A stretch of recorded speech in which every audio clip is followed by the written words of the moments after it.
10ാം class വിദ്യാഭ്യാസം കഴിഞ്ഞതിന് ശേഷം +2-ന് അഡ്മിഷൻ കിട്ടുക എന്നുള്ളത് കേരളത്തിലെ ഒട്ടുമിക്ക സ്ഥലങ്ങളിൽ വലിയ ബുദ്ധിമുട്ടുള്ള കാര്യം.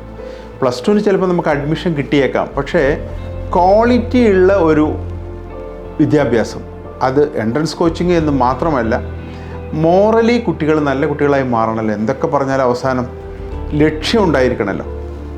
അത്തരം കുട്ടികളെ വാർത്തെടുക്കുക എന്നാണ് അൽമാസ് അക്കാദമി കൊണ്ട് പ്രധാനമായിട്ടും ഉദ്ദേശിക്കുന്നത്. സഫയർ ഗ്രൂപ്പ് എന്ന് പറയുന്ന ഈ ഫീൽഡിൽ ഏറ്റവും കൂടുതൽ എക്സ്പീരിയൻസ് ഉള്ള അവരാണ് നമ്മുടെ പാർട്ട്ണറായിട്ടുള്ളത്. അതുകൊണ്ട് തന്നെ നല്ല കുട്ടികളെ കേരളത്തിൻ്റെ ഒട്ടുമിക്ക ഏരിയകളിൽ നിന്നും ക്വാളിറ്റിയുള്ള വിദ്യാഭ്യാസം കൊടുത്ത് നാളെ സമൂഹത്തിൽ അവർ ഡോക്ടറാണെങ്കിൽ ആ ഡോക്ടർ ക്വാളിറ്റിയുള്ള ഡോക്ടറായിരിക്കണം. ഞാൻ ഡോക്ടർ ആയതുകൊണ്ട് തന്നെ എനിക്കൊരു കാഴ്ചപ്പാടുണ്ട് കുട്ടികളെ എങ്ങനെ ഡോക്ടറാക്കണമെന്ന്. ഒരു എൻജിനീയർ ഒരു ക്വാളിറ്റിയുള്ള എൻജിനീയർ ആയിരിക്കണം, ഒരു കൈക്കൂലി വാങ്ങാത്തൊരു ഉദ്യോഗസ്ഥനായിരിക്കണം. ഒരു അഡ്മിനിസ്ട്രേറ്റീവ് ഓഫീസർ എന്ന് പറയുന്നത് ക്വാളിറ്റി ഉള്ളൊരു അഡ്മിനിസ്ട്രേറ്റീവ് ഓഫീസറായിരിക്കണം. ധാർമ്മിക മൂല്യങ്ങളുടെ അന്തരീക്ഷത്തിൽ വളർന്നു കഴിഞ്ഞാൽ ഈ കുട്ടികളൊക്കെ ആ ക്വാളിറ്റിയിലേക്ക് എത്തും.